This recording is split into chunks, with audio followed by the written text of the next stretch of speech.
على رسوله الكريم أما بعد فأعوذ بالله من الشيطان الرجيم بسم الله الرحمن الرحيم ويقولون آمنا بالله وبالرسول وأطعنا ثم يتولى فريق منهم من بعد ذلك وما أولئك بالمؤمنين وإذا دعوا إلى الله ورسوله ليحكم بينهم إذا فريق منهم معرضون وإن يكن لهم الحق يأتوا إليه مذعنين أفي قلوبهم مرض أم ارتابوا أم يخافون أن يحيف الله عليهم ورسوله بل أولئك هم الظالمون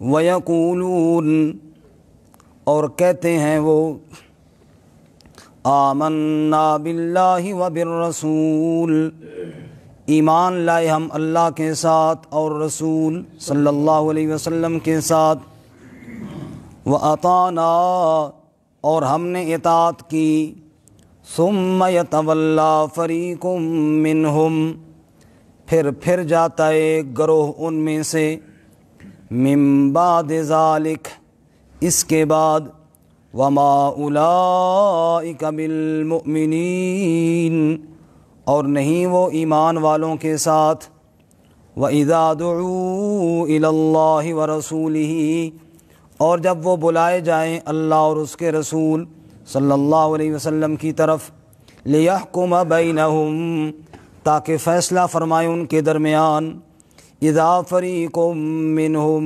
معرضون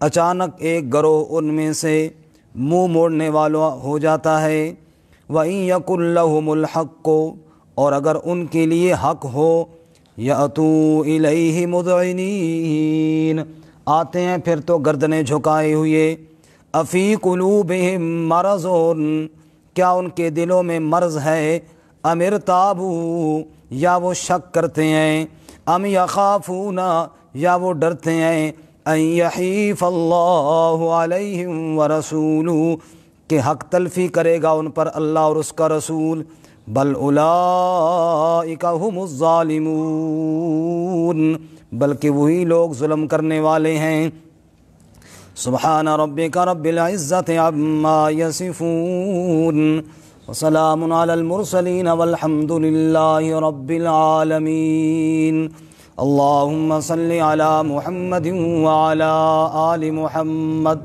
کما صلیت علی ابراہیم وعلی آل ابراہیم انکا حمید مجید اللہم بارک علی محمد وعلی آل محمد کما بارکت علی ابراہیم وعلى آل إبراهيم إنك حميد مجيد معزز سامعین سورۃ النور آیت نمبر 47 سے لے کر 50 تک آپ کے سامنے تلاوت کی ہیں اللہ رب العزت ان کے مطابق صحیح بیان کی توفیق عطا فرمائے اور ہمیں قرآن و سنت پر عمل کرنے کی توفیق عطا فرمائیں ہفتہ وار یہ درس قرآن کا خوبصورت سلسلہ اللہ کی توفیق سے جاری ہے اللہ تعالیٰ اس کو جاری رکھے آمین اس سے قبل گزشتہ دروس میں آپ حضرات نے سنا آپ حضرات کو یاد ہوگا کہ اللہ تعالیٰ نے اپنی تسبیح کو بیان کیا اور بتایا کہ کائنات کی ہر چیز آسمانوں والے بھی اور زمین والے بھی اللہ کی تسبیح کو بیان کرتے ہیں پھر اس پر اللہ نے دلائل ارشاد فرمائے اللہ کا ملک ہے آسمان زمین اسی کا ہے ہوائیں وہی چلاتا ہے بادلوں کو کھینچ کے لاتے ہے پھر اس سے می برساتا ہے، کبھی بجلی چمکتی ہے، کبھی اولے آتے ہیں، کبھی رات اور کبھی دن۔ پھر ساری کائنات کا خالق اللہ تعالیٰ ہے۔ مخلوق کو پانی سے اس نے بنایا، کوئی پیٹ کے بل چلتے ہیں، کوئی 2 پاؤں پہ چلتے ہیں، کوئی 4 پاؤں پہ چلتے ہیں۔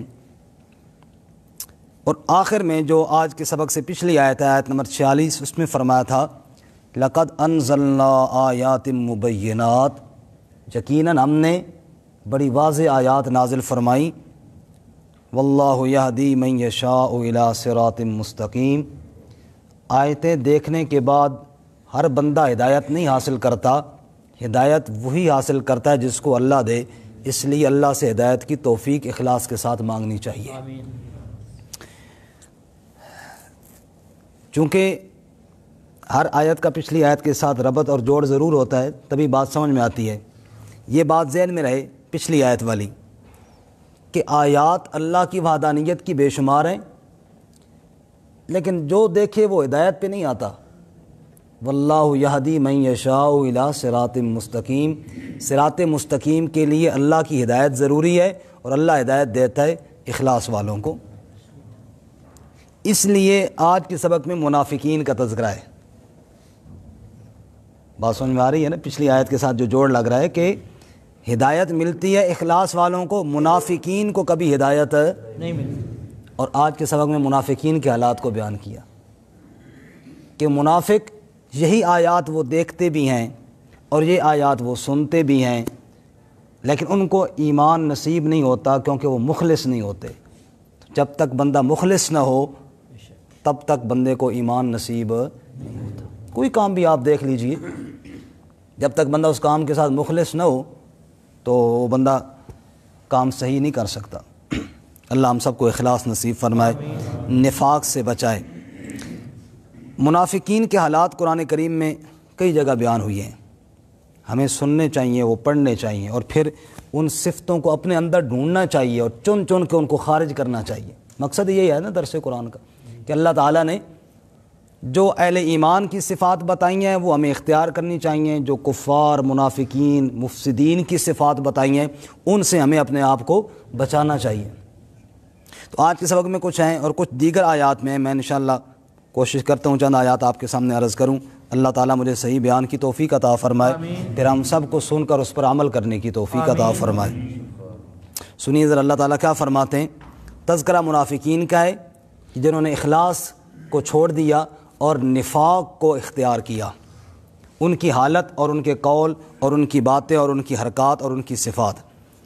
فرماتے ہیں وَيَقُولُونَ آمَنَّا بِاللَّهِ وَبِالرَّسُولِ، اور کہتے ہیں وہ سے مراد منافقین، وہ کہتے ہیں آمنا باللہ وبالرسول، ہم ایمان لائے اللہ کے ساتھ اور رسول صلی اللہ علیہ وسلم کے ساتھ۔ دعویٰ ہے ان کا۔ یہ بات ذہن میں رہے کہ منافق اوپر سے اسلام کا اظہار کرتا ہے، دل سے اسلام کو مانتا نہیں ہے، دل اس کا ایمان سے خالی ہوتا ہے۔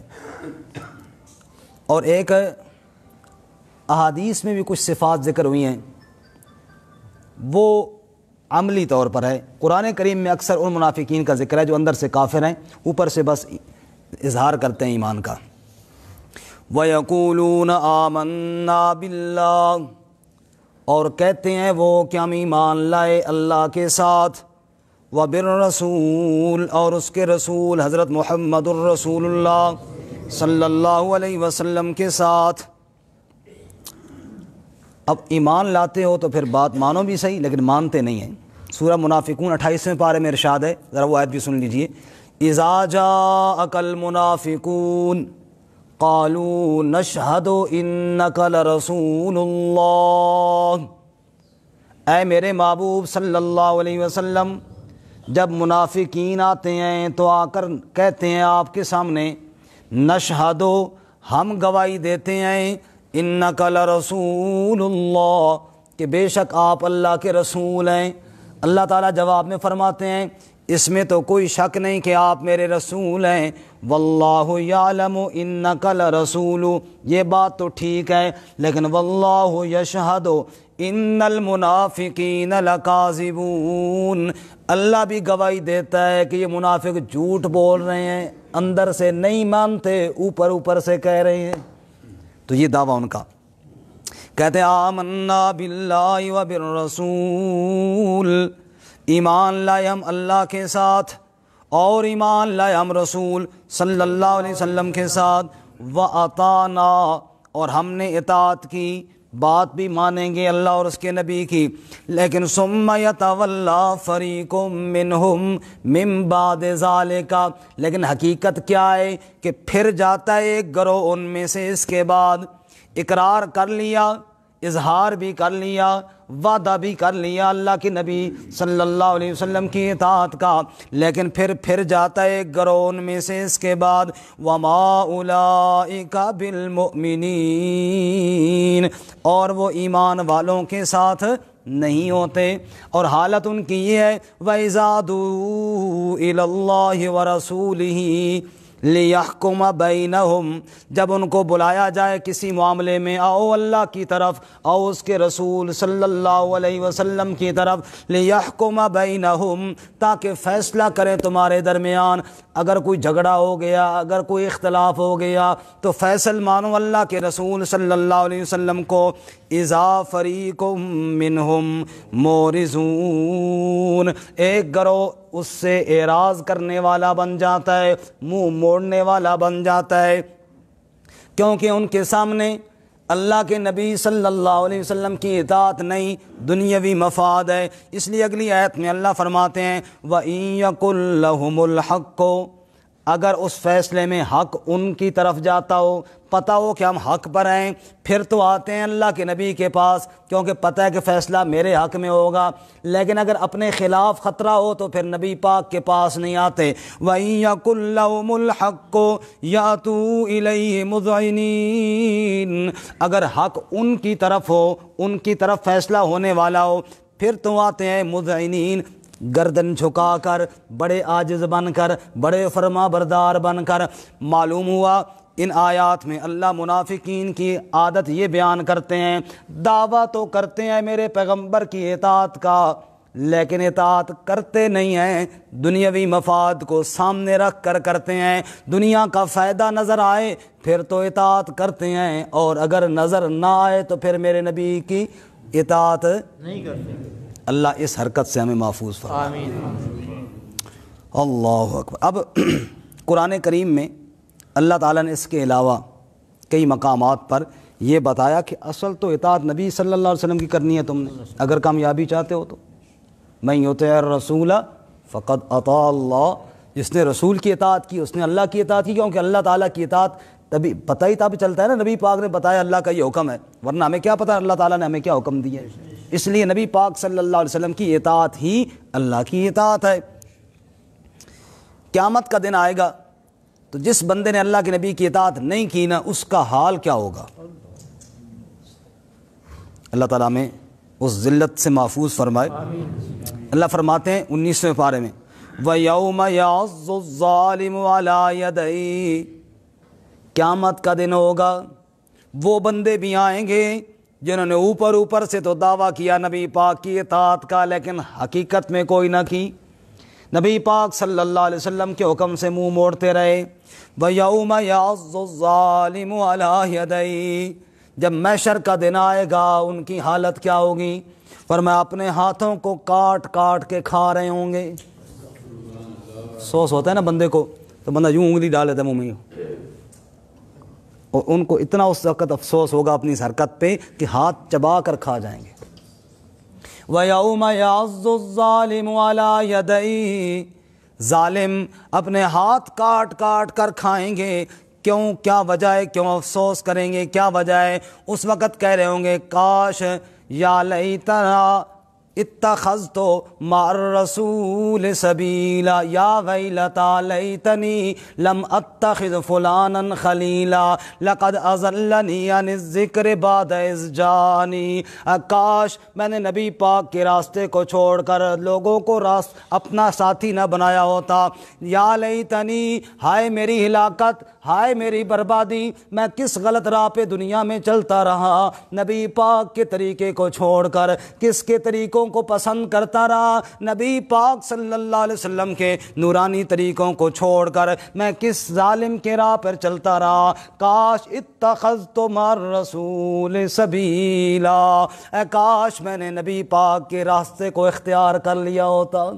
اللہ کریم فرماتا ہے، او لوگو اگر دن قیامت کی ذلت سے بچنا چاہتے ہو، اس دن کی اس سزا سے بچنا چاہتے ہو، افسوس کے ساتھ انگلیاں چبانے سے بچنا چاہتے ہو، تو آج موقع ہے میرے محمد کریم کی سنت کو اختیار کر لو صلی اللہ۔ نبی پاک کی طریقوں میں کامیابی ہے اور غیروں کے طریقوں میں کوئی کامیابی ناکامی ہی ناکامی ہے۔ اور دنیا کے اندر جیسے اللہ تعالیٰ نے فرمایا نا کہ حق ان کے حق میں ہو تو پھر تو نبی پاک کا فیصلہ مانتے ہیں، نہیں تو منہ موڑ لیتے ہیں۔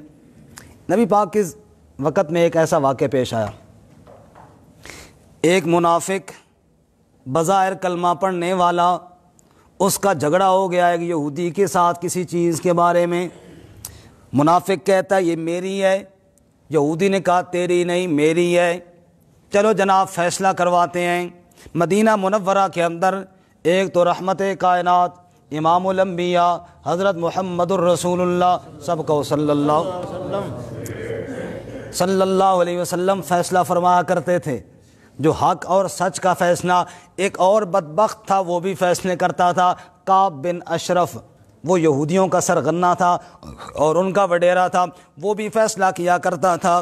جب فیصلہ ہوا، جب جھگڑا ہوا منافق اور یہودی کا، منافق نے کہا چلو یار یہودی تمہارے کعب بن اشرف کے پاس چلتے ہیں فیصلہ کروانے کے لیے، کیونکہ اس معاملے میں منافق جھوٹا تھا اور وہ چیز واقعتاً یہودی کی تھی۔ اب اس نے کہا نبی پاک کی طرف آؤں گا تو ظاہر بات یہاں تو فیصلہ انصاف کا ہوگا، مجھے ملے گا کچھ بھی نہیں، تو ادھر چلے جاؤ کیونکہ وہاں شاید کوئی، وہاں تو امید تو ہے نا جھوٹ ہی کم از کم، یہاں تو سچ ہی سچ ہے۔ کہنے لگا چلو یار کعب بن اشرف کے پاس چلتے ہیں، وہاں جا کر فیصلہ کرواتے ہیں۔ یہودی کو پتہ تھا کعب بن اشرف ہے تو ہمارا وڈیرا، لیکن اگر انصاف کا فیصلہ کروانا ہے تو کعب بن اشرف کے پاس نہیں، محمد الرسول اللہ کے پاس جانا چاہیے صلی اللہ علیہ وسلم۔ بندے کے اندر اتنا سچ ہو نا کہ دشمن بھی اندر سے مان جائے کہ واقعی انصاف کرتے ہیں تو مسلمان کرتے ہیں۔ اس نے کہا، یہودی نے کہا نہیں یار تمہارے نبی محمد صلی اللہ علیہ وسلم کے پاس چلتے ہیں، اور وہ بے ایمان کہے نہیں نہیں یار ادھر کعب بن اشرف کے پاس چلتے ہیں۔ خیر یہودی نے کہا نہیں یار نبی پاک کے پاس ہی جانا ہے۔ پھر چنانچہ دونوں اللہ کے نبی صلی اللہ علیہ وسلم کے پاس آ گئے، آپ نے دونوں کی باتیں سنی، دونوں کے دلائل سنے، اور بات یہی سمجھ میں آئی کہ یہ جو کلمہ پڑھنے والا ہے یہ جھوٹ بول رہا ہے، چیز تو یہودی کی بنتی ہے۔ رحمت کائنات انصاف والے نبی نے یہودی کے حق کے اندر فیصلہ فرما دیا۔ اب اگر یہ سچا مسلمان ہوتا نبی پاک کے فیصلے کو تسلیم کر لیتا، لیکن دل کے اندر منافقت تو تھی نا، وہی بات جو اللہ یہاں بیان فرماتے ہیں وَإِن يَكُن لَّهُمُ الْحَقُّ يَأْتُوا إِلَيْهِ مُذْعِنِينَ، اگر حق ان کی طرف ہو پھر تو گردن جھکا کے مان لیتے ہیں، لیکن اگر حق نہ ملے تو پھر منہ موڑ لیتے ہیں۔ اب جب دیکھا نبی پاک نے تو میرے حق میں فیصلہ نہیں کیا، آپ نے یہ نہیں دیکھا کلمہ کون پڑھ رہا ہے اور کون کلمے سے روگردانی کر رہا ہے، آپ نے تو فیصلہ انصاف کا فرما دیا۔ وہاں سے باہر نکلے یہودی خوش، دیکھو یار مسلمانوں کے نبی نے کتنا انصاف کا فیصلہ کیا، اور یہ بظاہر کلمہ پڑھنے والا اندر منافقت چھپانے والا یہ بے ایمان اس کا منہ لٹکا ہوا بڑا پریشان۔ تھوڑا آگے جا کر کہنے کا یہودی سے یار ایک اور کام نہ کریں، کون سا؟ اگر عمر کے پاس چلے جائیں دوبارہ فیصلہ کروا لیں۔ دیکھو یہ سوچتا رہا کہ کوئی ایسی میں چال چلوں، کوئی ایسا راستہ ملے جہاں یہ چیز میرے حق میں آ جائے، نبی پاک کا فیصلہ قبول نہیں۔ اور اس کی شامت آئی تھی کہ نام عمر کا اس ملعون کی آئی شامت تھی کہ نام عمر کا آ گیا۔ ہمارے ہاں کہتے ہیں کہ جب سانپ کی موت آتی ہے تو راستے پر آ جاتا ہے، کہنے کا عمر کے پاس۔ اس کے ذہن میں یہ تھا کہ عمر ذرا جذباتی آدمی ہے، یہودی کو دیکھے گا نا فوراً غصے ہو جائے گا، اس کے اوپر تو اس کو تب چڑھ جائے گی، فیصلہ میرے حق میں کر دے گا۔ یہ اس نے اپنے طور پہ یہ منافقت بے ایمانی سوچی، کہنے کا عمر کے پاس نہ چلیں۔ یہودی کہنے لگا چل یار عمر کے پاس چلتے ہیں۔ میں تو سچا آدمی ہوں اور سچے کو ڈر نہیں ہوتا چاہے مسلک اس کا جو بھی ہو. سچا آدمی تھا کہ عمر کے پاس چلے جاتے ہیں. دونوں وہاں سے اٹھ کر حضرت عمر فاروق رضی اللہ تعالیٰ عنہ کے پاس چلے گئے, اپنا قضیہ سارا وہاں بیان کر دیا. جب عمر نے بات دونوں کی سنی, ابھی فیصلہ نہیں کیا تھا, اتنے میں یہودی نے بتا دیا اس جھگڑے کا فیصلہ تمہارے نبی محمد مصطفیٰ صلی اللہ علیہ وسلم فرما چکے ہیں اور میرے حق میں کر چکے ہیں. بس یہ بات سننا تھی. عمر کا تیور جلال کے اندر بدل گئے اور عمر ایک بپھرے ہوئے شیر کی طرح گرجنے لگا اور پوچھنے لگا, اگر اللہ کے نبی صلی اللہ علیہ وسلم نے فیصلہ فرما دیا ہے پھر میرے پاس کیوں آئے ہو؟ میرے پاس آنے کی کیا ضرورت ہے؟ نبی پاک صلی اللہ علیہ وسلم کے فیصلے کے بعد اور کس کی طاقت ہے کہ کوئی فیصلہ کرے؟ نبی سے اوپر تو رب کی ذات ہے اور کوئی بھی نہیں ہے, میرے پاس کیوں آئے ہو؟ یہودی نے کہا جی میں تو مانتا ہوں ویسے بھی, اور ابھی تو میرے حق میں ہوا ہے, مجھے تو مسئلہ ہی کوئی نہیں. یہ تمہارا کلمہ پڑھنے والا جو کہتا ہے نا میں مسلمان ہوں, یہ کہتا تھا کہ عمر کے پاس بھی چلتے ہیں, عمر سے بھی فیصلہ کروا لیتے ہیں. اور اچھا یہ کہتا تھا کہ عمر کے پاس, کہ ٹھہرو میں کرتا ہوں فیصلہ, ٹھہرو میں کرتا ہوں فیصلہ. اندر گئے, تلوار لے کر آئے, اور وہ جو کہہ رہا تھا نا بظاہر کلمہ بھی پڑھ رہا تھا, آپ نے ایک ہی ماری اور سر اس کا تن سے جدا کر کے ادھر پھینک دیا اور فرمایا جاؤ, عمر کا یہ فیصلہ ہے, جو نبی کے فیصلے کو نہ مانے عمر کی زبان نہیں عمر کی تلوار فیصلہ کرے گی. سبحان اللہ سبحان اللہ. اچھا اب منافقین اکٹھے ہوئے 5ویں پارے میں اس واقعے کے سارا اشارہ موجود ہے. نبی پاک صلی اللہ علیہ وسلم کے پاس ہے, کیا فرمایا اللہ تعالیٰ نے اس قصے کے بارے میں؟ فَكَيْفَ إِذَا أَصَابَتْهُمْ مُصِيبَةٌ, جب ان کو مصیبت پہنچی, جب عمر کی تلوار لگی اور رگڑا نکلا ان بے ایمانوں کا, ثُمَّ جَاءُوكَ, پھر سارے اکٹھے ہو کر میرے نبی تیرے پاس آ گئے, يَحْلِفُونَ بِاللَّهِ, آ کر قسمیں کھانا شروع کر دیں اللہ کی. او جی اللہ کی قسم, عمر تو خواہ مخواہ جذباتی آدمی ہے, ہم آپ کے فیصلے کو رد نہیں کر رہے تھے, ہم تو دوبارہ تصحیح کے لیے گئے تھے, ویسے ذرا صلح صفائی کے لیے گئے تھے. میرے پیغمبر جب گڑبڑ کر لیتے ہیں اور اس کی سزا مل جاتی ہے پھر جھوٹی قسمیں کھانے کے لیے تیرے پاس آ جاتے ہیں. نبی پاک صلی اللہ علیہ وسلم کو بھی عمر پر بڑا غصہ آیا, عمر تو نے جلد بازی کر دی, قتل نہیں کرنا تھا. عمر خاموش ہے, یا رسول اللہ جو آپ فیصلہ فرمائیں میں تو ماننے کے لیے تیار ہوں, لیکن میرے ضمیر نے یہ گواہی دی جو اللہ کے نبی کے فیصلے کو تسلیم نہیں کرتا عمر تو اس کو ایمان والا تسلیم نہ کر, اس لیے مارا ہے, باقی جو فیصلہ آپ کریں. ابھی نبی پاک صلی اللہ علیہ وسلم سوچ رہے تھے, پریشان تھے, اتنے میں جبرائیل قرآن لے کر آیا. فرمایا فَلَا وَرَبِّكَ لا يؤمنون حتى يحكموك فيما شجر بينهم, اے میرے محبوب صلی اللہ علیہ وسلم مجھے تیرا رب ہونے کی قسم ہے یہ مومن نہیں جب تک کہ اپنے جھگڑوں میں تجھے فیصل نہ مان لیں. سبحان اللہ, سب کو سبحان اللہ. سو تو نہیں رہے سارے ساتھی ادھر, کہو سبحان اللہ. فرمایا فلا وربک لا یؤمنون حتى يحكموك فيما شجر بينهم ثم لا يجدوا في أنفسهم حرجا مما قضيت ويسلموا تسليما. میرے محبوب اس وقت تک مومن نہیں بن سکتے یہ دنیا والے جب تک تیرے فیصلے کو فیصلہ نہ مان لیں اور پھر دل میں تنگی بھی محسوس نہ کریں بلکہ خوشی خوشی تیرے فیصلے کو تسلیم کر لیں. شاعر کہتا ہے متاع دین حق کے پاسباں فاروق اعظم ہیں. کہو بے شک, بے شک. ایسی تلوار چلائی عمر سے فاروق اعظم بن گئے, فرق کرنے والا.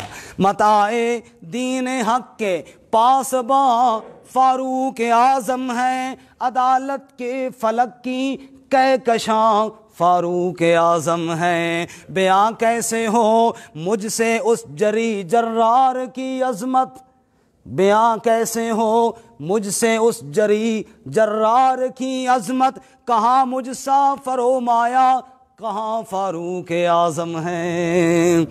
محمد مصطفیٰ صلی اللہ علیہ وسلم، آپ نے فرمایا لو کان بعدی نبی لکان عمر، اگر میرے بعد نبی ہوتا تو عمر نبی ہوتا۔ شاعر اس کو یوں بیان کرتا ہے، محمد مصطفیٰ کے بعد اگر نبی ہوتا کوئی، محمد مصطفیٰ کے بعد اگر نبی ہوتا کوئی، تو اس منصب کے لائق بھی یہاں فاروق اعظم ہیں۔ نبی کے بے ادب کی گردن تلوار سے اڑا ڈالی، نبی کے بے ادب کی گردن تلوار سے اڑا ڈالی، یکا یک عمر بن خطاب سے فوراً بنے فاروق اعظم ہے۔ پہلے عمر بن خطاب تھے اور پھر کیا بنے؟ فاروق اعظم ہیں۔ اللہ تعالیٰ فرماتے ہیں دیکھو ان منافقین کی حالتیں، جب میرا نبی فیصلہ کرتا ہے میرے نبی کو فیصلے کو تسلیم نہیں کرتے، دل مطمئن نہیں ہوتا، اور دعوے ایمان کے بھی ہیں، دعوے ایمان کے بھی ہیں۔ ایمان کا دعویٰ ہو تو میرے بھائی اطاعت رسول صلی اللہ علیہ وسلم کرنی پڑے گی، اس کے بغیر ایمان کا دعویٰ پورا نہیں۔ اس لیے اللہ فرماتے ہیں جب ان کو کہا جاتا ہے آؤ اللہ اس کے رسول کی طرف، منہ موڑ لیتے ہیں، اگر کوئی مال دکھائی دے پھر بھاگتے ہوئے آتے ہیں۔ کیوں بھاگتے ہیں؟ کیوں نہیں مانتے؟ آگے سنیں جی، افی قلوبہم مرض، کیا ان کے دلوں میں کوئی مرض ہے؟ کوئی چوری تو ہے نا اندر۔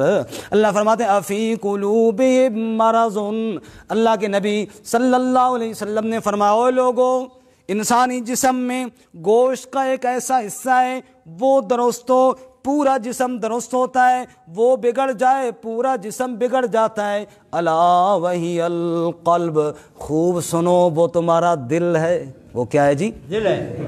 دل سے جب تک گند نہیں نکلے گا تب تک اس میں ایمان نہیں۔ دل کو پاک رکھنا ضروری ہے، اللہ ہم سب کے دلوں کو پاک فرمائے۔ اور ایک دعا بھی یاد کر لیں، نبی صلی اللہ علیہ وسلم کی سکھائی ہوئی دعا ہے، اللہم طہر قلبی من النفاق وعملی من الریاء ولسانی من الکذب وعینی من الخیانہ فإنک تعلم خائنۃ الأعین وما تخفی الصدور۔ اے اللہ میرے دل کو نفاق سے پاک کر دے، میرے عمل کو ریا سے پاک کر دیں، میری زبان کو جھوٹ سے پاک کر دیں، میری آنکھ کو خیانت سے پاک کر دیں۔ فإنک تعلم خائنۃ الأعین وما تخفی الصدور، آنکھوں کی خیانت بھی تو جانتا ہے، سینے میں چھپی باتیں بھی یا اللہ تو جانتا ہے۔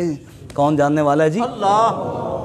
اللہ فرماتے ہیں افی قلوبہم مرض، کیا ان کے دلوں میں کوئی مرض ہے، کوئی بیماری ہے؟ کیوں نہیں مانتے میرے نبی کے فیصلے کو؟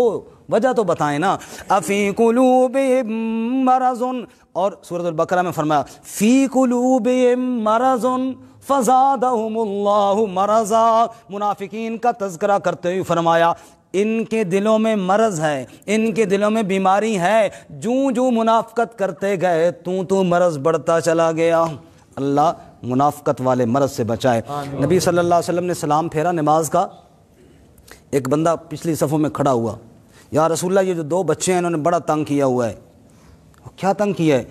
یا رسول اللہ میرے گھر میں کھجور کا ایک درخت ہے اور اس کی ٹہنی جھکی ہے ان کے گھر کی طرف، پتھر مار کے کھجوریں گراتے ہیں، 12 منع کر چکا ہوں، باز ہی نہیں آتے، بچے جو ہوئی ہے۔ آپ نے پوچھا کس کے بیٹے ہیں؟ کہا جن کا والد تو شہید ہو گیا، یتیم بچے ہیں۔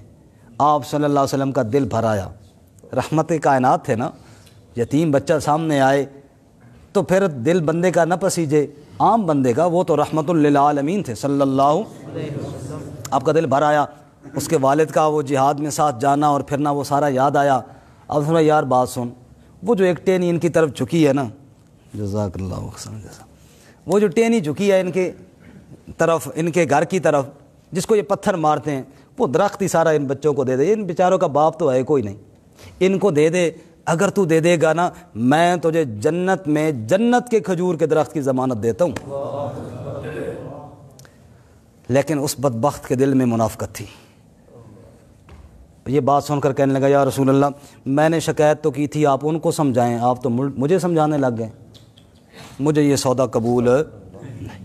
استغفر اللہ، جنت پاس آئی اور ٹھکرا دی، نہیں چاہیے مجھے۔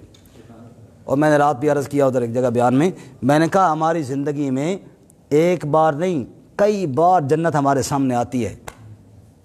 آپ نے گھر سے باہر نکلے، دیکھا ایک معذور بیچارہ، اس کو اللہ نہ کرے کوئی حادثہ ہوا، کوئی ایکسیڈنٹ ہوا، وہ تڑپ رہا ہے، آپ نے کہا مجھے کیا ہے جی، یہ جنت کو ٹھکرایا آپ نے، یہ اللہ کا بندہ مجبور تھا نا، ابھی آپ کا کام تھا کہ آپ فوراً جاتے اور جو آپ کر سکتے اس کی خدمت کرتے، تو گویا کہ اللہ تعالیٰ آپ سے خوش ہو جاتے۔ اللہ کے نبی نے نہیں فرمایا کہ ایک عورت نے پیاسے کتے کو پانی پلایا تھا تو اللہ تعالیٰ نے اس کے سارے گناہ معاف کر دیے تھے۔ تو جنت تو ان بہانوں سے ملتی ہے نا، جنت سامنے آ جاتی ہے، اور اگر آپ نے نظر انداز کر دیا تو گویا آپ نے ٹھکرا دیا۔ اور کئی ایسے موقع آتے ہیں، کئی موقع آتے ہیں، اب تفصیل کا وقت نہیں ہے، کئی دفعہ آپ کوئی جھگڑے میں، کوئی فیصلے میں، کوئی ایسے معاملات آتے ہیں، اللہ اس کے رسول کا حکم سامنے آ گیا، بس مان ٹھیک ہے جی، بظاہر مشکل لگتا ہے لیکن کہیں ٹھیک ہے جی، بس اللہ اس کے رسول کا حکم ہے، میں مانتا ہوں، سمجھو جنت کا سودا ہو گیا۔ ایسی باتوں پہ جنت کا سودا ہوتا ہے۔ اس نے کہا جی مجھے نہیں سودا یہ قبول، آپ خاموش ہو گئے۔ ایک صحابی فوراً جھٹ سے اٹھے، یا رسول اللہ، وہ جو جنت کے کھجور کی آپ بات کر رہے ہیں وہ صرف اسی کو ملے گا یا کسی اور کو بھی مل سکتا ہے؟ آپ نے فرمایا جو ان یتیم بچوں کو کھجور کا درخت خرید کر دے دے اسی کے ساتھ وعدہ ہو گیا۔ صحابی منافق کو لے کر باہر گئے، مانگ بھائی کیا مانگتا ہے اس درخت کا؟ کہتا کتنے دے گا؟ کہا کتنے متنے کو چھوڑ، کہیں کوئی سودا لیٹ ہی نہ ہو جائے، میرا باغ فلاں جگہ پتہ ہے نا مدینہ کے باہر، وہ سارا باغ لے لے، سارا زمین بھی لے لے، باغ بھی میرا، یہ جلدی سے درخت مجھے دے دے۔ منافق بڑا خوش ہوا، واہ بھائی واہ، ایک درخت کے بدلے میں پورا باغ مل گیا۔ لیکن رب کعبہ کی قسم، سچا مسلمان اس سے زیادہ خوش ہوا کہ میں نے دنیا کا ایک باغ دے کر جنت کا سودا کر لیا۔ لیکن یہ کب ہوتی ہے؟ جب دل صحیح ہو تو۔ افی قلوبہم مرض، افی قلوبہم مرض، اللہ فرماتا ہے دلوں میں مرض تو نہیں ہے، دلوں میں مرض ہو پھر نبی پاک کی بات نہیں سمجھ میں آتی، پھر بندے کے اوپر دل پہ اثر ہی نہیں کرتے، نہ اللہ کی بات اثر کرتی ہے نہ رسول اللہ کی بات اثر کرتی ہے۔ زکوٰۃ دیتے ہوئے جیب سے پیسے جاتے ہیں، سود میں جیب کی طرف پیسے آتے ہیں، بظاہر تو یوں لگتا ہے، لیکن اب قرآن سے ہم نے پوچھنا ہے۔ اللہ تعالیٰ فرماتا ہے یمحق اللہ الربا ویربی الصدقات، سود تباہی ہے، سود ہلاکت ہے، مٹنے والا ہے، ویربی الصدقات، اور صدقات بڑھنے والے ہیں۔ اب یہ بات فیصلہ دل نے کرنا ہے کہ بھئی اللہ رسول کی بات پہ ماننا ہے اور اس پہ عمل کرنا ہے یا خواہشات کے پیچھے چلنا ہے۔ بس افی قلوب مرض، ان پہ غور کیجئے ذرا۔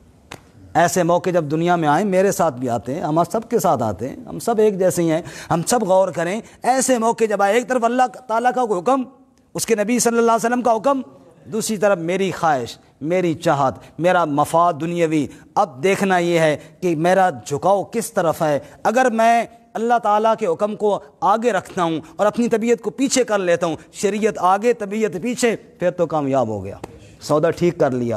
اور اگر نہ ہوا تو سمجھو میں نے گھاٹے کا سودا کر لیا اور دل میں گڑبڑ ہے۔ افی قلوبہم مرض۔ اور سورۃ التوبہ میں اللہ تعالیٰ نے چند رشتے گنوائے، قل ان کان آباؤکم وابناؤکم واخوانکم وازواجکم وعشیرتکم واموال اقترفتموها وتجارۃ تخشون کسادها ومساکن ترضونها احب الیکم من اللہ ورسولہ وجہاد فی سبیلہ فتربصوا حتی یأتی اللہ بامرہ۔ دیکھو بھائی، ایک طرف ماں باپ ہیں، بہن بھائی ہیں، بیوی بچے ہیں، تجارت ہے، گھر بار ہے، یہ ساری چیزیں ہیں، ایک طرف اللہ ہے، اس کا رسول ہے اور اس کی راہ میں جہاد ہے۔ اب فیصلہ تم نے کرنا ہے، ادھر جانا ہے یا ادھر جانا ہے۔ اللہ، اور یہ اللہ نے نہیں کہا کہ سب کو چھوڑ دو، لیکن جب مقابلہ آ جائے، جب مقابلہ آ جائے، اللہ تعالیٰ کا حکم کچھ اور ہے اور برادری کچھ اور کہتی ہے، اللہ تعالیٰ کا حکم کچھ اور ہے، تجارت کچھ اور کہتی ہے، اب وہاں پہ دیکھنا ہے کہ مفاد کو قربان کرتا ہوں یا اللہ کے حکم کو قربان کرتا ہوں۔ فرمایا اگر تم نے رب کے حکم کو ٹھکرا دیا، فتربصوا حتی یأتی اللہ بامرہ، پھر تم اللہ کے عذاب کے حقدار ہو، پھر مومن نہ کہلایا کرو، دل میں کوئی ضرور گڑبڑ ہے۔ افی قلوبہم مرض، افی قلوبہم مرض ام ارتابوا ام یخافون ان یحیف اللہ علیہم ورسولہ۔ یہ بڑے سخت جملے ہیں، ذرا دھیان کرنا، اللہ تعالیٰ ہم سب کو محفوظ فرمائے۔ اللہ تعالیٰ فرماتے ہیں افی قلوبہم مرض، کیوں نہیں مانتے میرے نبی کا فیصلہ؟ کیا مرض ہے دلوں میں؟ نمبر 2، ام ارتابوا، یا شک ہے ان کو؟ اللہ کو استغفر اللہ، ذالک الکتاب لا ریب فیہ، شک کا تو بنیاد ہے گمراہی کی، سب سے پہلے اللہ نے کلا کما کیا شک کا، لا ریب فیہ۔ جس کو شک ہو اللہ کے بارے میں، نعوذ باللہ، جس کو شک ہو اس کے نبی صلی اللہ علیہ وسلم کے فیصلے کے بارے میں، وہ کاہے کا مومن اور کیسے اپنے آپ کو مومن کہلا سکتا ہے؟ اللہ، امر تابو، کیا شک تو نہیں، شک تو نہیں؟ اور نمبر 3 فرماتے ہیں، اور تیسری بات ان دونوں باتوں سے سخت ہے، ام یخافون ان یحیف اللہ علیہم ورسولہ، یا یہ ڈرتے ہیں دنیا والے اس بات سے کہ ظلم کرے گا اللہ اور اس کا رسول۔ استغفر اللہ، نعوذ باللہ من ذلک، نعوذ باللہ، نعوذ باللہ۔ اللہ فرماتے ہیں مجھے اور میرے رسول کو تم ظالم سمجھتے ہو، اس لیے ہمارے فیصلے کو نہیں مانتے ہو، اور میرے رسول کے فیصلے کو ٹھکرا کر پھر کوئی اور فیصلہ چاہتے ہو کہ وہاں سے انصاف ملے گا۔ او جی بات ٹھیک ہے تم جی جو کہتے ہو، لیکن اس سود کے بغیر گزارا نہیں چلتا، اور فلاں کے بغیر نظام نہیں چلتا۔ اللہ فرماتے ہیں مجھے تم ظالم سمجھتے ہو، نعوذ باللہ، اور تو کچھ نہیں تھا میں نے تجھے بنایا، تو کچھ نہیں تھا میں نے تجھے انسان بنایا، تیرے پاس ایک ٹکا نہیں تھا، آج تو چند ٹکوں کا مالک ہو گیا، آج تو اللہ اور اس کے رسول کو ظالم سمجھتا ہے، نعوذ باللہ من ذلک، اور کہیں اور جا کر تو سمجھتا ہے کہ وہاں میرے لیے کامیابی ہوگی۔ اللہ تعالیٰ اس سے محفوظ فرمائے۔ ام یخافون یحیف اللہ علیہم ورسولہ، یحیف وہ حق تلفی، ظلم، تم نبی پاک اور اللہ کو حق تلف سمجھتے ہو، ظالم سمجھتے ہو، نہ ایسی کوئی بات نہیں، بل اولئک ھم الظالمون، بلکہ وہی ظالم ہیں جو اللہ اور اس کے رسول کے فیصلے کو نہیں مانتے۔ کہو بے شک، اللہ اور اس کے رسول کہاں ظالم، وہ تو انصاف والے ہیں۔ اللہ، علامہ اقبال مرحوم کی شعر، گنگ ہو گئی میری زباں کچھ کہتے کہتے، گنگ ہو گئی میری زباں کچھ کہتے کہتے، ہچکچا گیا میں خود کو مسلمان کہتے کہتے، توفیق نہ ہوئی مجھے ایک وقت نماز کی، اور چپ ہوا مؤذن اذاں کہتے کہتے۔ ایک کافر نے جو مجھ سے پوچھا ہے کون سا مہینہ، میں شرم سے پانی پانی ہو گیا رمضان کہتے کہتے۔ میرے گھر کی شلف پر پڑی کتاب کا جو پوچھا، میں گڑ گیا زمین میں قرآن کہتے کہتے۔ یہ سن کر چپ سی ساد لی اقبال اس نے، لگا یوں کہ رک گیا مجھے حیوان کہتے کہتے۔ علامہ اقبال کہتے ہیں میرے گھر کی شلف پر پڑی کتاب کا جو پوچھا، یہ کتاب کون سی ہے؟ اللہ، جو مٹی کے اوپر مٹی سے ہٹی ہوئی، کبھی ہم نے کھولا ہی نہیں اس کو، کبھی کتاب اللہ کے قریب گئے نہیں کہ کتاب اللہ ہمیں کیا کہہ رہی ہے، بس قسم اٹھانے کے لیے آ جاؤ قرآن لے آؤ، مردہ بخشوانے کے لیے آ جاؤ قرآن لے آؤ۔ میرے گھر کی شلف پر پڑی کتاب کا جو پوچھا، میں گڑ گیا زمین میں قرآن کہتے کہتے۔ اور کس منہ سے میں کہوں کہ یہ ہماری مذہب کی کتاب قرآن مقدس ہے، یہ رب کا کلام ہے، جس سے ہم اتنے دور ہو گئے، ہم نے اس کو کھولنا چھوڑ دیا، ہم نے اس کو پڑھنا چھوڑ دیا۔ قرآن تو بیان کرتا ہے آؤ لوگو سنو اللہ کیا کہتے ہیں، سنو اس کے رسول صلی اللہ علیہ وسلم کیا کہتے ہیں۔ اللہ، بس بات ختم کرتے ہیں جی، چند ایک صفات جو منافقین کی دوسرے آیات میں بیان، میں جلدی آپ کو سنا دیتا ہوں، انشاءاللہ زیادہ ٹائم نہیں لگے گا، تھک تو نہیں گئے سارے حضرات؟ اللہ تعالیٰ ان صفات سے ہم سب کو بچائے۔ پھر سوچنا چاہیے کہ نہیں سوچنا چاہیے، اور وہ صفات سننے، بس میں جلدی پڑھوں گا چونکہ وقت زیادہ ہو گیا، میں جلدی پڑھوں گا، پھر میں بھی سوچوں، آپ بھی سوچیں، ہر بندہ اپنے گریبان میں، یہ نہ سوچے کہ یہ بھائی فلانے کے بارے میں ہوئی ہے، نہ، قرآن پاک ہم سب کے بارے میں ہے، قرآن پاک میرے بارے میں ہے، اور میں اپنی ذات کو نشانہ بنا کر پڑھوں گا، اور ہر بندہ پھر اپنے گریبان میں جھونکے۔ اگر کوئی صفت اللہ نہ کرے ہمارے اندر ہو تو ہمیں اس سے بچنا چاہیے، نہیں بچنا چاہیے۔ منافقین کی چند صفات فرماتے ہو، وَمِنْهُمْ مَنْ يَلْمِزُكَ فِي الصَّدَقَاتِ، نمبر 1، بعض ایسے بد نصیب ہیں جو اللہ کے نبی صلی اللہ علیہ وسلم پر الزام لگاتے تھے کہ آپ انصاف کے ساتھ تقسیم نہیں کرتے، نعوذ باللہ من ذلک۔ اور آج کے دور میں اگر بندہ دیکھے نا تو پھر ہمیں دیکھنا چاہیے گا، میراث کے مسائل ہیں جہاں تقسیم کی چیز آتی ہے نا، اب اگر نبی پاک نے جو تقسیم کا طریقہ بتایا ہے ہم اس کو اگر نہیں فالو کریں گے تو پھر ہم سوچ لیں کہ ہم کیا کر رہے ہیں۔ وَمِنْهُمْ مَنْ يَلْمِزُكَ فِي الصَّدَقَاتِ، بعض ایسے تھے جو اللہ کے نبی صلی اللہ علیہ وسلم پر الزام لگاتے تھے صدقات میں۔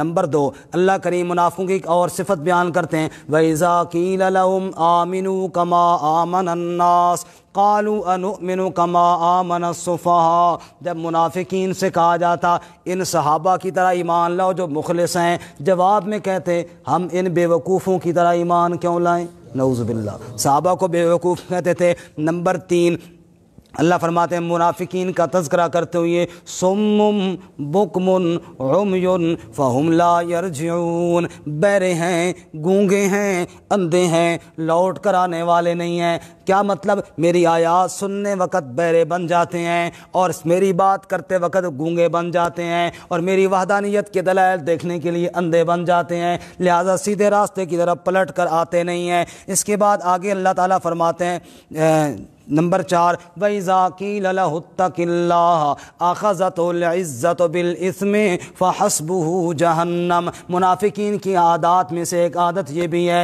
کہ اگر اس کو اللہ کا حکم سنایا جائے کہ یہ جو تم کر رہا ہے غلط کر رہا ہے، اللہ کا حکم یہ ہے أَخَذَتْهُ الْعِزَّةُ بِالْإِثْمِ، آگے عزت آڑے آ جاتی ہے۔ اور تو کون ہوتا ہے مجھے بتانے والا، تو کون ہوتا ہے مجھے سمجھانے والا، بات سننے کے لیے تیار نہیں ہوتا۔ اللہ اس حرکت سے بھی ہمیں محفوظ فرمائے۔ نمبر 5 فَإِذَا جَاءَ الْخَوْفُ رَأَيْتَهُمْ يَنْظُرُونَ إِلَيْكَ تَدُورُ أَعْيُنُهُمْ كَالَّذِي يُغْشَىٰ عَلَيْهِ مِنَ الْمَوْتِ، اگر کہیں سے کوئی جہاد میں کبھی چلے بھی جاتے، جب دشمن کو دیکھتے اور خوف کی کیفیت کو دیکھتے، آنکھیں پھرنا شروع ہو جاتی، رب پر یقین ان کا ختم ہو جاتا، دل ڈرنا شروع ہو جاتا، اللہ کی طرف ان کا دھیان کوئی نہ رہتا۔ اور نمبر 6 یحلفون باللہ انہم لمنکم، قسمیں کھاتے ہیں اللہ تعالیٰ کی اور قسمیں اٹھا اٹھا کے اگلے کو یقین دلاتے ہیں ہم تمہارے ساتھ ہیں، جیسے نبی پاک کے سامنے قسمیں کھاتے، جیسے اصحاب رسول صلی اللہ علیہ وسلم کے سامنے قسمیں کھاتے۔ یحلفون باللہ، جھوٹی قسمیں کھا کھا کر مطمئن کرنا، یہ بھی منافقین کی نشانی ہے۔ اور نمبر 7 یحذر المنافقون ان تنزل علیہم سورۃ تنبئہم بما فی قلوبہم، ایسے کرتوت کرتے پھر ہر وقت ڈرتے رہتے کہیں ہمارے بارے میں کوئی آیت نازل نہ ہو جائے، کہیں ہمارے بارے میں اللہ کے نبی کو اطلاع نہ ہو جائے، بندے ایسی حرکتیں کرے پھر ڈرتا رہے ہائے کسی کو پتہ نہ چل جائے۔ یہ عادت اور یہ حرکت بھی منافقین کی ہے، اللہ اس سے بھی ہمیں محفوظ فرمائے۔ اور نمبر 8 فرمایا لَهُمْ قُلُوبٌ لَا يَفْقَهُونَ بِهَا وَلَهُمْ أَعْيُنٌ لَا يُبْصِرُونَ بِهَا وَلَهُمْ آذَانٌ لَا يَسْمَعُونَ بِهَا أُولَٰئِكَ كَالْأَنْعَامِ بَلْ هُمْ أَضَلُّ، دل تو ہیں، دھڑکتے تو ہیں، لیکن دلوں کے اندر ایمان کوئی نہیں ہے، کانوں کے اندر پردے سلامت ہیں لیکن میرے نبی کی بات سننے کو تیار کوئی نہیں ہے، آنکھیں ہیں دیکھتے تو ہیں لیکن میرے نبی اور میری آیات کو دیکھنے کے لیے تیار کوئی نہیں۔ أُولَٰئِكَ كَالْأَنْعَامِ بل ہم اضل، دیکھنے میں تو انسان نظر آتے ہیں لیکن رب سے پوچھو تو اللہ کے ہاں وہ جانور نظر آتے ہیں۔ آگے نمبر 9 اللہ منافقین کی صفت بیان کرتے ہیں یستخفون من الناس ولا یستخفون من اللہ، بڑے بڑے الٹے پروگرام کرتے ہیں، لوگوں سے خوب چھپنے کی سازش بناتے ہیں، طرح طرح کے طریقے اختیار کرتے ہیں تاکہ ہماری کرتوت اور کارروائی پر کسی بندے کو اطلاع نہ ہو، لیکن ولا یستخفون من اللہ، کبھی بھول کر بھی خیال نہ آیا کہ اللہ تو دیکھ رہا ہے نا، لوگوں سے چھپتے ہیں، رب کے سامنے کام کرتے ہیں، اللہ اس سے بھی ہمیں محفوظ فرمائے۔ اور نمبر 10 فرمایا اذ یبیتون ما لا یرضی من القول، رات کا وقت جب آتا ہے منافقوں کی راتیں ان کاموں کے اندر گزرتی ہیں جو کام اللہ کو پسند کوئی نہیں ہے۔ اللہ ہم سب کو معاف فرمائے۔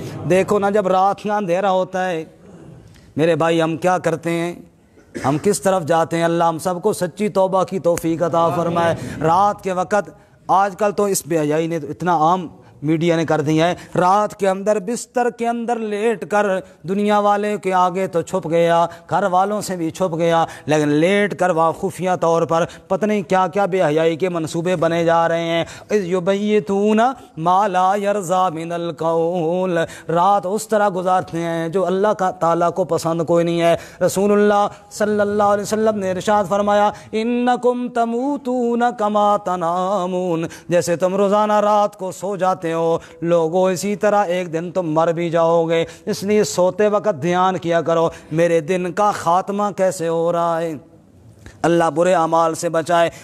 نمبر 11 اذا قاموا الى الصلاة قاموا کسالی، منافقین نماز کے لیے اٹھتے ہیں تو سستی کرتے ہیں، منافقین کی صفت اللہ قرآن میں بیان کرتے ہیں، نماز کے لیے اٹھتے ہیں قاموا کسالا، بڑی سستی کے ساتھ اٹھتے ہیں، یراؤن الناس، اور ریاکاری کے لیے نماز پڑھتے ہیں، لوگ کہیں بڑے نمازی ہیں، دل کے اندر اللہ کی طرف دھیان کوئی نہیں ہوتا۔ نمبر 12 ولا ينفقون الا وهم کارہون، اگر اللہ کے نام پر کہیں کچھ دینا پڑ جائے صدقہ خیرات، وهم کارہون، بڑی نفرت کے ساتھ دیتے ہیں، مجبوری کے ساتھ دیتے ہیں، کبھی خوشی خوشی اللہ کے نام پر کچھ دینے کے لیے تیار نہیں، بخل کے مارے ہوئے ہوتے ہیں۔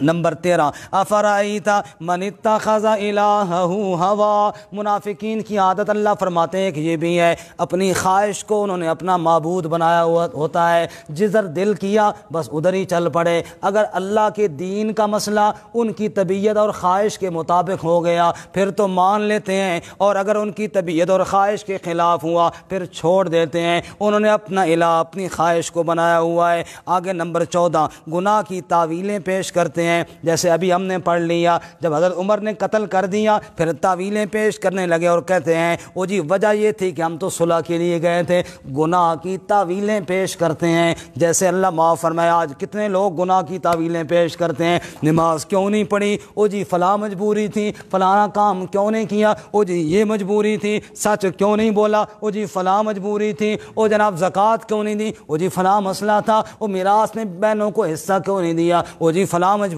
تھی، گناہ کی تعویلیں پیش کرتے ہیں۔ اللہ اس سے بھی ہمیں محفوظ فرمائے۔ اور نمبر 15 وَمِنْهُمْ مَنْ يَقُولُ اُذَلِّي وَلَا تَفْتِنِّي أَلَا فِي الْفِتْنَةِ سَقَطُوا، نبی پاک صلی اللہ علیہ وسلم جب جہاد کے لیے تبوک کی طرف جا رہے تھے، بعض بدبختوں نے کہا مجھے اجازت دیجیے، مجھے ساتھ نہ لے جائیے، کیوں جی، وَلَا تَفْتِنِّي، او جی میں گناہ کے اندر مبتلا ہو جاؤں گا، ادھر جاؤں گا نا جی، وہاں ماحول ایسا ہے، میں ماحول سے بچنا چاہتا ہوں۔ جھوٹے بہانے بنا کر پیغمبر کے سامنے جھوٹ بول کر اللہ کے حکموں کو ٹھکرانے والے، اللہ فرماتے ہیں او دنیا والو، یہ ساری باتیں جس بندے کے اندر ہیں اس سے اللہ کے یہ 3 سوال ہیں، افی قلوبہم مرض، یہ 3 سوال جو ہم نے پڑھے، یہ ساری صفات اور پھر اللہ کے 3 سوال، افی قلوبہم مرض، کیا دلوں میں کوئی مرض تو نہیں، امر تابو، یا صداقت قرآن اور صداقت محمد الرسول اللہ صلی اللہ علیہ وسلم میں کوئی شک تو نہیں۔ نمبر 3 ام یخافون ان یحیف اللہ علیہم ورسولہ، یا ایسا خطرہ تو نہیں کہ نعوذ باللہ اللہ اور اس کا رسول کوئی زیادتی کرے گا، نعوذ باللہ۔ اللہ تعالیٰ ہمیں ان تمام برائیوں سے بچنے کی توفیق عطا فرمائے۔ اور اس کے ساتھ وہ حدیث سنا کے بعد ختم کرتا ہوں، آیت المنافق ثلاث، رسول اللہ صلی اللہ علیہ وسلم نے فرمایا 3 نشانیاں ہیں منافقت کی۔ نمبر 1 اذا وعد اخلف، وعدہ کرے گا تو خلاف کرے گا، اذا حدث، جب بات کرے گا تو کذب، جھوٹ بولے گا، اور نمبر 3 اذا اؤتمن خان، جب اس کے پاس امانت رکھی جائے گی اس میں خیانت کرے گا۔ اور ایک حدیث میں 3 کے بجائے 4 فرمائی، اور 3 تو یہی ہیں، اور چوتھی اذا خاصم فجر، کہ جب جھگڑا کرے گا تو گالیاں۔ دعویٰ تو ہے کہ اللہ اور اس کے رسول کی اطاعت کرتے ہیں، لیکن فیصلے نہیں مانتے اللہ اس کے رسول کے، فیصلوں سے پھر جاتے ہیں، دنیاوی مفاد اگر نظر آئے پھر مان بھی لیتے ہیں، گردن جھکا کر بڑے ادب سے مان بھی لیتے ہیں، لیکن دنیاوی مفاد نظر نہ آئے تو پھر اللہ کے نبی کے فیصلے کو ماننے کے لیے تیار نہیں ہوتے۔ پھر اللہ نے 3 سوال کیے، بتاؤ کیا مرض ہے دل میں، یا شک ہے کوئی دل میں، یا نعوذ باللہ اللہ اس کے رسول کو انصاف والا نہیں سمجھتے ہو۔